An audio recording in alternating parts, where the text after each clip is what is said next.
Hi everyone, I am here with a tarot reading for you with my little friend. We're hanging out here. It's Sunday right here, right now where we are. But regardless of what day it is for you, as long as you feel drawn to watch this reading, there will be a message here for you if you need some guidance, some insight on something. This will be a timeless reading for any sign, whatever. So I'm tuning into the situation, to the current energy right now, and these are the cards that came through.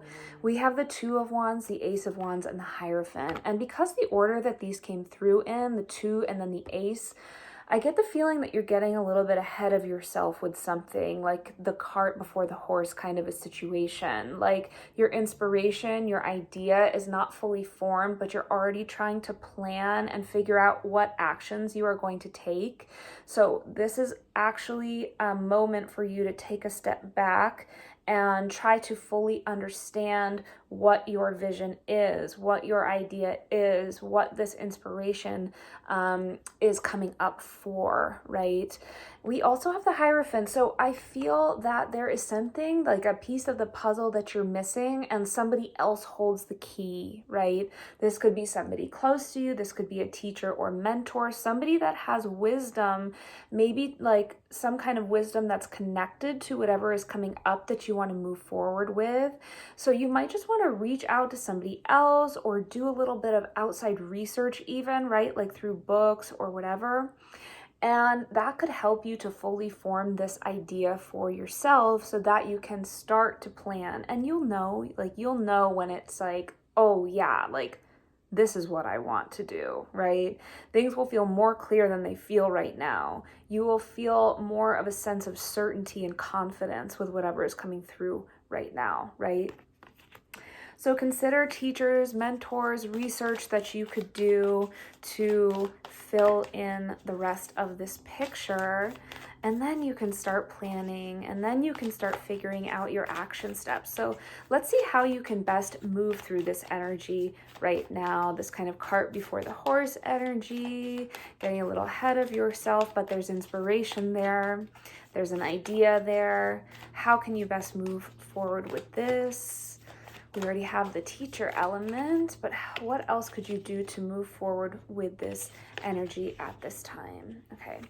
The Empress. So we're talking about allowing your creativity to guide you, right? We also have the Eight of Swords reverse. So making sure that you don't get into this sort of like self-imposed mental trap, right? Where your fear is kind of keeping you from moving forward with the flow, from listening to your creativity, from listening to your intuition. The Empress also brings through a strong message about patience to let you know that things are not going to go from a seed to a flower overnight, that good things take time and this process is going to take time.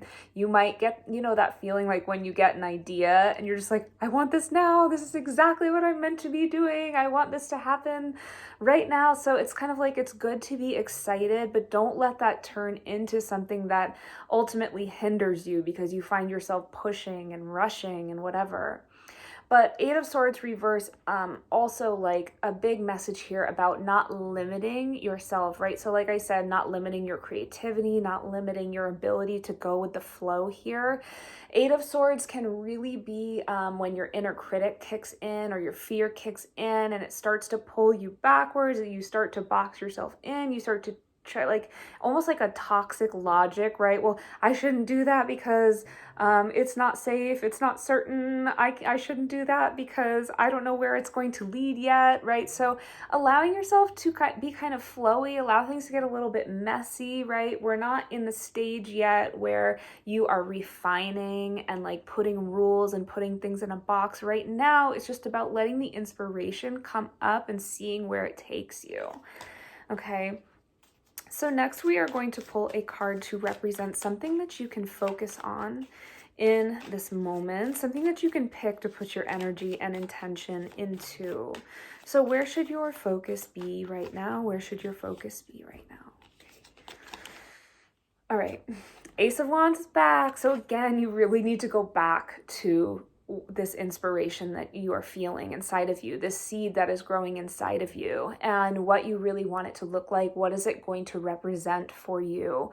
What is it really pulling you towards? And making sure that you are not boxing it in, that you are not trying to make it something that it is not, right? So going back to the inspiration, figuring out what that looks like. With the Queen of Cups, there's a call here to honor your heart. So again, I'm just getting this strong sense that it's like your logical mind is starting to kick in too soon, right? And starting to put rules around this, starting to put boundaries and limitations around this. And it's like you're dampening out that spark before it even has a chance to grow into something bigger, right? So let things be what your heart wants them to be right now. Honor your feelings and go with that, even if they don't make logical sense on paper yet. Even if you don't know where they are going yet, right? Don't worry about that right now. Right now is just about letting yourself feel what needs to be felt, and getting a really good grasp on the truth of what you want. Okay, so next is going to be something that you should not be focusing on right now, because there's always distractions coming in, things coming up that we feel like need our attention, but really they don't. So let's see where your focus should not be right now in all of this. Okay, we have the 10 of Cups reversed. So don't worry about sharing this with others yet. Okay, this is yours right now. This is just yours. You don't need to tell anybody about it, right? You don't need to think about what other people are going to think about it. You don't have to worry about fulfilling anybody else's expectations right now. Keep this as private as you want to. Allow it to stay in kind of its pure state where it's just yours. It's what you enjoy. It is what you love. We also have the 4 of Pentacles, which I often associate with perfectionism in this deck. So you just want to make sure that you don't become too uptight, right, over what this has to look like, where you have to take this. Again, this is just like such a big message around letting this be something that inspires you, letting this be something that your heart really wants and needs right now, and not putting all of these other expectations and pressure onto this when it's just a tiny little seed, and it's so easy to crush a tiny little seed, right? Tend to it, nurture it, love it, and just keep it close to your heart right now. But don't let your perfectionism or your need to like fulfill other people's needs or desires or expectations like pressure you into turning this into something that it's not, right? Stay inspired, stay passionate, follow your heart here. And lastly, we are going to pull a couple cards to represent the lesson in all of this. So what is the lesson here? What's coming through as the lesson, the takeaway? What is this all about? What is happening? Why is it happening? Okay.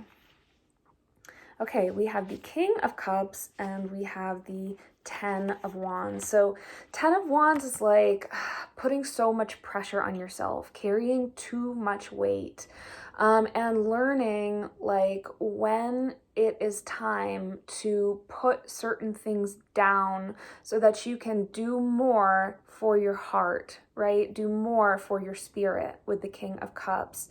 It's reflecting on your emotions and understanding, how you're feeling right now. Are you doing enough that just makes you feel good? Is there enough stuff in your life? Are there enough things in your life? Are there enough situations and people in your life that are just there because they feel right for you, because they inspire you, because they ignite your curiosity, right? And so if you're feeling overburdened right now, and this is coming through as the lesson, it's really about unburdening yourself and making more room for your heart's needs and desires. So if this inspiration is coming up for you, like I've said a million times in this reading, don't turn it into another part of the burden that you're carrying, right? Don't turn it into something that it doesn't need to be. Just let it be something that feels good. Let it be something that makes your heart happy, right? So we're working on clearing out things that are heavy, that are weight that you're carrying, and replacing some of those things with things that make you feel lighter and make you feel happier, and ultimately finding a balance, right, for yourself. So I hope this reading helps you. I hope it resonates, and big hug to you.